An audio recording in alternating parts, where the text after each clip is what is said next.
So you're just going about your business. Zombie jumps out at you. And you got him.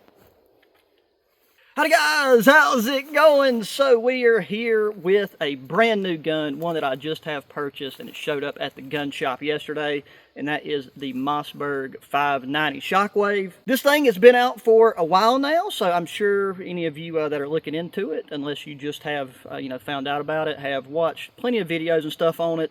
It's a really just cool looking shotgun. There's a really wide range of feelings about this thing in terms of its practicality and usability. But I will say, I personally just bought it because it looks cool. I'm going to use it and carry it and just test out some different use case scenarios for it. I also would like to modify it. So I would be happy to hear any of y'all's recommendations for things I can do to this. Like I definitely want to change the foregrip up, possibly put a shell holder on the side of it, and then might even consider looking into getting a brace for it. But I've not shot this thing yet, and it's been I've been itching to do it. So before it gets too dark, because we just got done filming the video with the Cascade SR80 Scout rifle, I'm ready to take and put my wrist and my hands through the woodwork. And now, even though this is just a first shoot video, a couple of things that are obvious. It's got the ambidextrous safety up here, which is really, really nice. And with this, you've got the dual extractors and twin extraction bars. Heavy walled barrel. This is a cylinder bore, and then a positive steel-to-steel lockup. So that is really the key features. And then obviously you got that grip there. And then I've already took and just tried out putting a 2-point sling on this thing to see how it would feel. Because again, I do plan on carrying this some and trying to use it for a few things, kind of to just possibly disprove some stuff that a lot of people like to constantly say about it. And maybe I'll be wrong, but that'll be some fun stuff to look at in the future. And then we have our short table here for our short gun. So it's supposed to be a 5+1 magazine capacity. Today we're not going to be shooting anything crazy. No 3-inch rounds, no buckshot, no slugs. Just what is it, 7.5? Okay, no, this is 8-shot, and then 2 and 3/4-inch shells.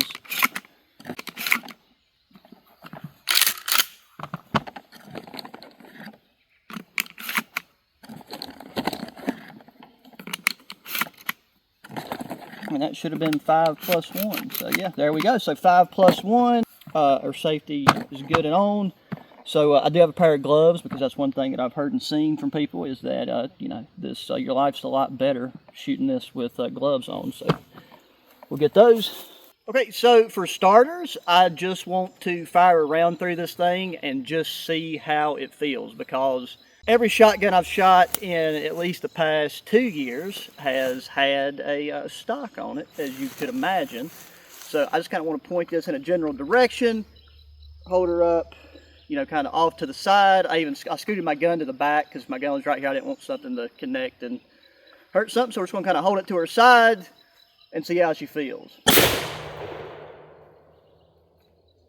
Okay, I got to be honest, not as bad as I imagined. I did have my pinky resting against my extremely bony hip, and so I did pinch my pinky finger. But yeah, that's not too bad. Actually, I want to try another one before we really start aiming, and just kind of hold off and not rest against my hip bone and see if there's any difference. Yeah, that's not bad. Okay, so now let's try a target. Let me check a range on these, because I want to try to do like maybe 10-15 yards first and see what that looks like on the target. Okay, so yeah, this spot right here is 15 yards from the target directly in front of us. So it's like, my question is, if I'm holding right here and I kind of come down and meet my bead sight, I would be aiming right at that thing's groin. So I'm going to try to adjust. You got to remember, cowboy action shooters, shoot from the hip all the time. So it's not that it's impractical, it's just one of those things that would take practice. Okay, so from the hip, just going purely off instinct and feel. I think it was a little high. I didn't want to shoot the man in the groin. Or no, looks like we definitely got some shot there dead center actually. My glasses are steaming up because of the humidity. So now let's take and try a bit of a high shot. I want to kind of hold her up and just see how it feels on the wrist. I feel like I've got pretty solid control of this thing, so like I'm not worried about getting hit in the face. There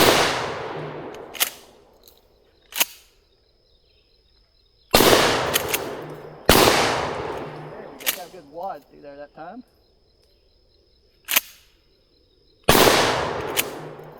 But let's go look at the target from 15 yards. Okay, and that's what we're looking at. So got some pellets there in the old noggin coming down. Still got plenty in the upper body area. There's where the wad flew through. We are at exactly 5 yards, which I would say is probably more of what this thing is, you would say it could be designed for. More just straight up close. So let's see if we can just run through a bit, through 5, and see what happens. I keep wanting to rest my pinky finger against my hip bone, and that is just not, that is not comfortable.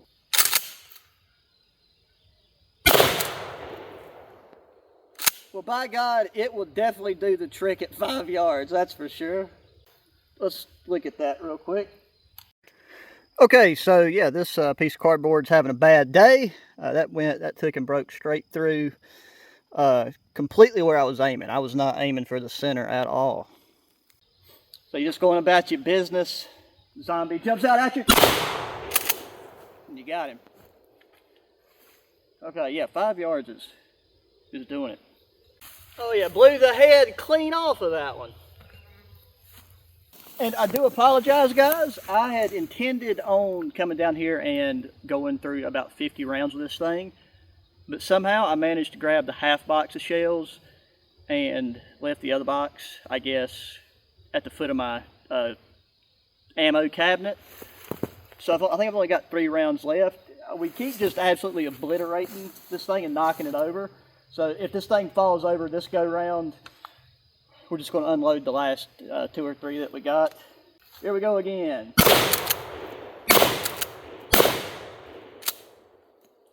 And there we go.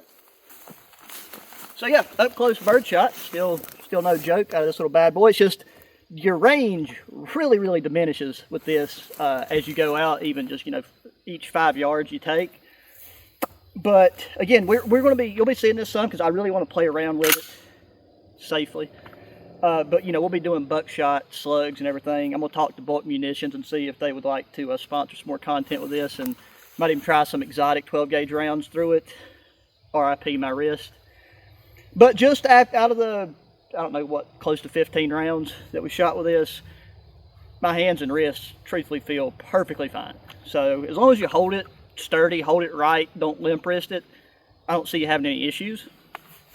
But the sun is setting and I've got a lot of stuff to pack up from where I done that other video. So I hope YouTube doesn't take this down. I hope you guys enjoyed it. If you did, make sure that thumbs up button, subscribe if you have not already, share channel videos with your friends, family, anybody that enjoys good old shooting content. I almost said my other outro there. Hit me in that comment section, thoughts, opinions of this shotgun. If you have one and you have added any aftermarket mods to it, you know, changed out your forend, added grips, lasers, lights, all that stuff, because I definitely think that I want to have a laser light combo on this because I think that really increases the effectiveness of this shotgun. So it's going to do it for this one, guys, but until the next one, adios.